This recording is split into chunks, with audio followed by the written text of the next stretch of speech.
In this video, I'm going to help you create your first IT resume, and I'm going to give you my 8 resume rules on what to do and what to avoid. I'm also going to provide you with step-by-step guidance so that by the end of this video, you have all the resources you need to finish your resume at home.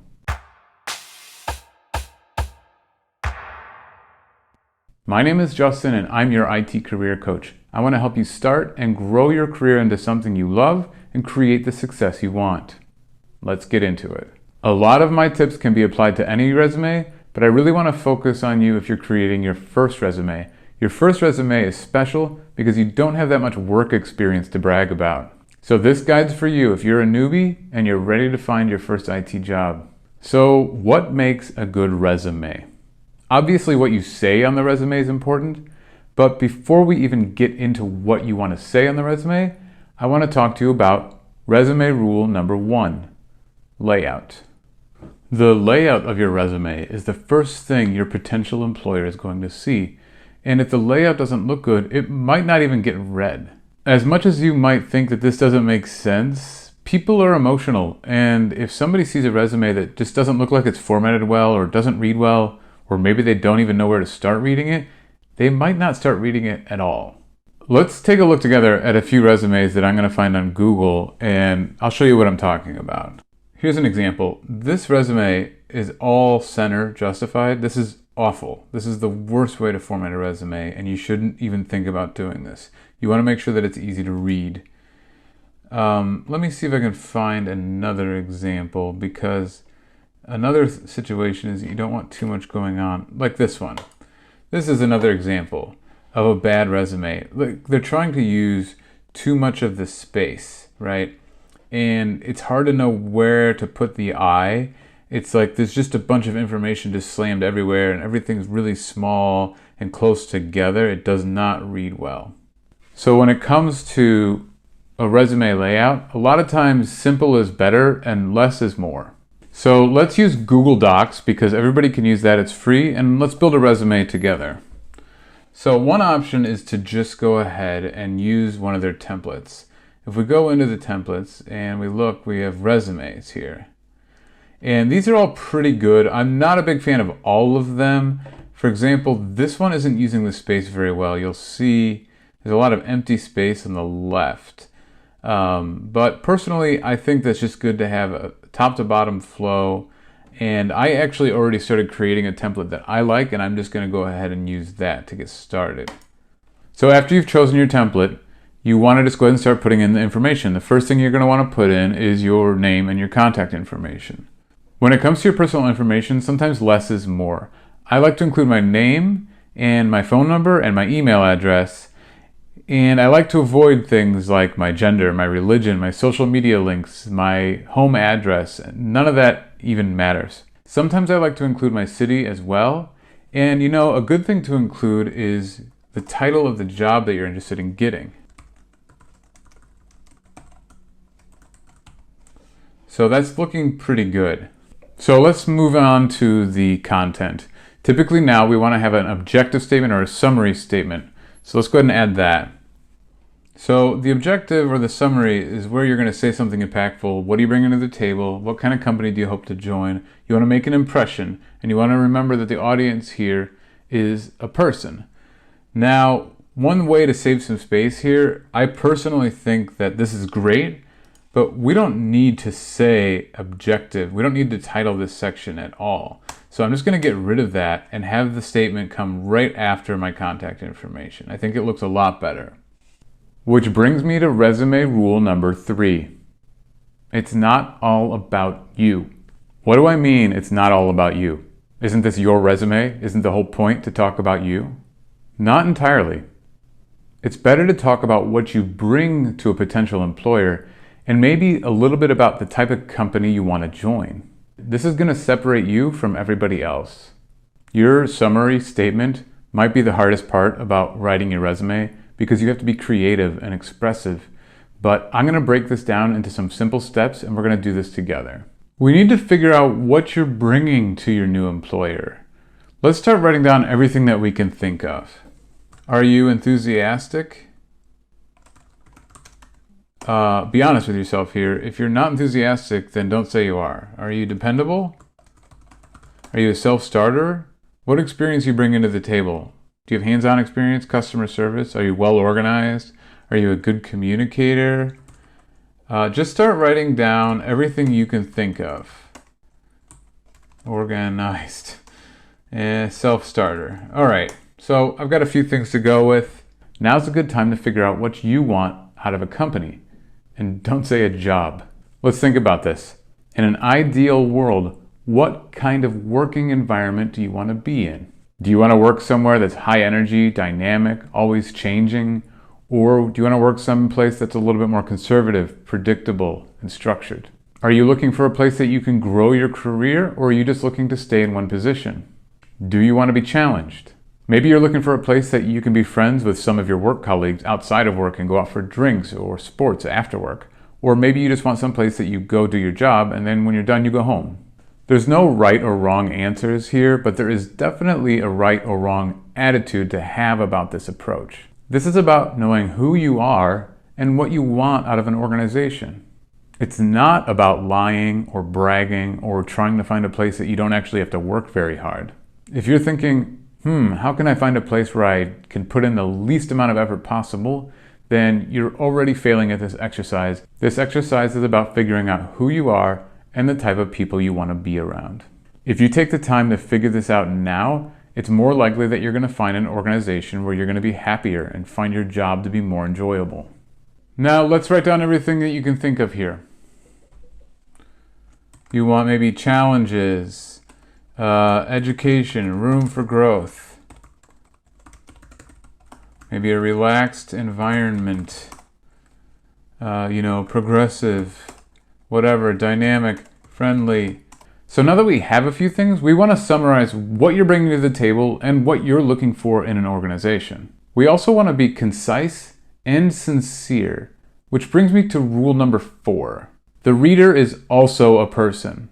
When you're writing this paragraph, you need to remember that you're speaking to a person. In fact, you're not just speaking to any person, you're speaking to somebody that might be your potential employer and could end up becoming a big part of your life in the future. Respect the person on the other end of the resume. Just be honest and sincere with what you have to say. Take the time to write 5 different paragraphs and let's see if we can come up with something good. So using what we wrote down earlier, I'm going to come up with a couple paragraphs, okay? Okay, I've come up with dependable computer technician with strong customer service and communication skills, seeking to bring my skills and experience to a progressive organization with positive and supportive culture where I can start and grow a career in information technology. Not bad. Let's see what else I can come up with. Okay, so now I've got reliable IT support technician with strong organizational skills and thorough attention to detail. Speaking of attention to detail, I should probably spell organizational skills. Seeking a progressive IT organization with positive and supportive culture where I can bring my skills and experience to grow together. That's pretty cool. It sounds a little bit corny, but honestly, it's really, positive.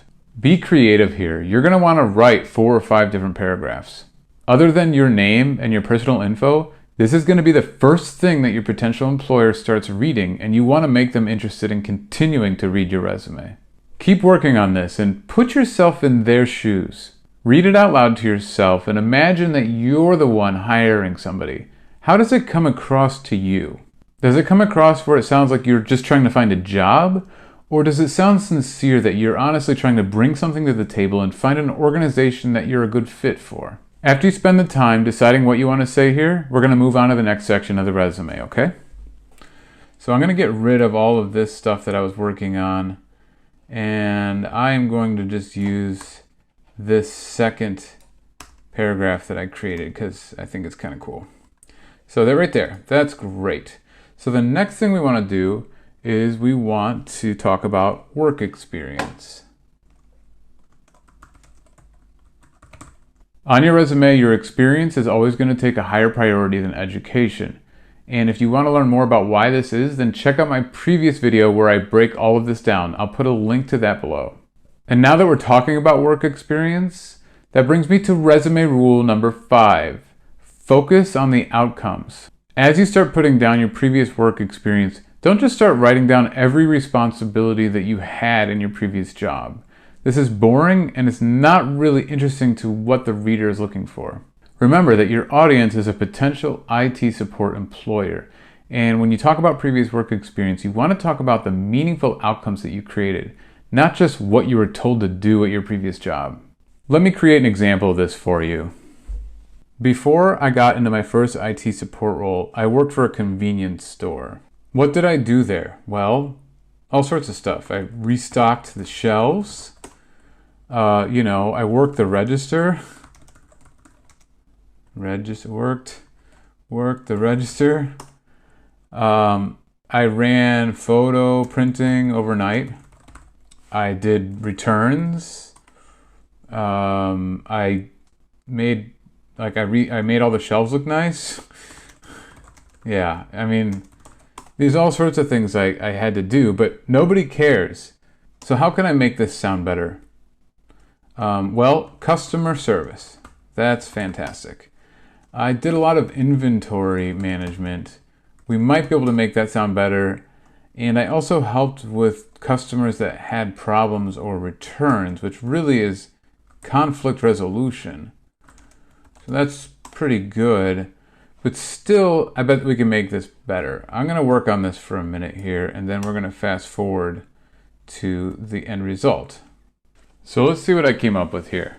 The first thing is that this is a customer service job. So I put down that I provided customer satisfaction, and that includes solving any conflicts or disputes with customers. So that's really good, and it's an outcome. Customer satisfaction is an outcome I provided. The next outcome that I provided is that I prepared all the products and made sure that they were stocked and ready for display every day. Again, this is an outcome. And lastly, I updated the inventory every day to ensure that all the product stock was accurate. I'm going to change the way that's worded. Make sure you put periods, or you don't have to put periods, but whatever you do, you want to be consistent. So if you don't have periods here, then don't put periods anywhere else. But I'm just going to go ahead and put periods in all these sentences. Okay, so now we have some work experience, but we don't have any IT experience in our resume. So what can we do to show this here? Well, remember how I told you to build hands-on experience before you apply for your first IT role? If not, then check out my video on how to build hands-on experience before you get your first job. I'll put a link to that down below. So that's what we're going to put right here. Hands-on experience. Which brings me to my resume rule number 5, be specific. For example, we have experience with hardware installation and replacing hardware, stuff like this, right? But what we want to say is that we also have experience maybe with specific brands. Maybe you only did hardware with Dell, HP, and Lenovo. Then say those brands because the potential employer wants to know. Another example is that if you have done operating system installation, then specify which operating systems, Windows, Mac OS, and you could even specify which versions.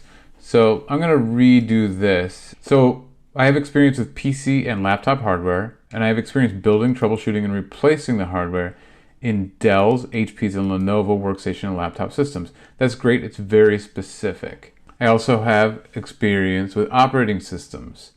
That includes installation, configuration, administration, but see how I mentioned here with Windows 10 Enterprise, Ubuntu Linux, and Mac OS Mojave. These are the versions that I have experience with, and I want to highlight that. This goes for everything on the list, and I built this list based off of everything that you have hands-on experience learning from my previous videos. Here's another example of specificity. Drives and storage. I put down that I have experienced partitioning, formatting with NTFS, ext4, and APFS. Again, these are specific technology terms that a potential employer might be looking for. Same with mobile devices, same with user management. All of these I'm being very specific about which technologies I have experience with. Next, let's talk about education, okay? So we're going to make a section here called education. In this section, you could put down where you went to high school, where you went to college, what certifications you have, but don't put down like what your GPA was or anything like that. It just doesn't look good, and it's not really a great way to start talking about yourself by how smart you are or that you're smarter than somebody else. It's just not a good way to make friends. Just put down where you went to college. That's fine. And of course, if you got a degree, put that down too. So here we are, graduating class of 2018, high school somewhere, University of Awesome with a degree in satisfaction. I got my CompTIA A+ certification. That's great. Okay. Now you can really talk about whatever you want on the resume. You can add more to different sections, or you can make a new section. But this all brings me to resume rule number 7. Keep it to 1 page. You could add a section to talk about your soft skills, or maybe you want to add a section to talk about how you volunteer your time at some sort of organization. Maybe you're actively involved with some hobbies or some sort of community online, or you run a forum or something that you want to just show off. Whatever you do, just keep it down to 1 page. After you have a few years of experience in IT under your belt, then it might be okay to take your resume to 2 pages or 3 pages, but for an entry-level IT resume, 1 page is more than enough. So I'm going to make a new section here. I'm going to call it soft skills. And this is where I'm going to just put down some of my other skills like conflict resolution, follow-up, good communication, strong work ethic, whatever. Again, you could also make a section here that's called volunteering, like this, volunteer, and then just put down whatever it is that you're volunteering for here. You know, king of the park run, whatever. So this resume is looking really good, but the key here is to make sure you make it your own. Change some of the colors, change the fonts, you know, make it suit your own style, make it your own look. Once you're really satisfied with the result, then it's time for my final resume rule, which is save it to a PDF. Do not send out links to your Google Docs or a Word document. It looks really unprofessional, and you have no idea how the user's going to end up seeing the format, or if it's going to look right, or if it's on their phone. But if you save the resume to a PDF, then it's much easier to attach to an email, and everybody appreciates receiving a PDF. So I'm going to just go ahead and save that, and there we go. That looks fantastic. What a great looking resume. As a bonus for you, I'm going to go ahead and include a link to this exact resume template that we built together so you can use it to build your own. But please make it your own. Change the styles, change the fonts, change the colors, change the formatting a little bit around. I don't want to see thousands of copies of this exact resume floating everywhere.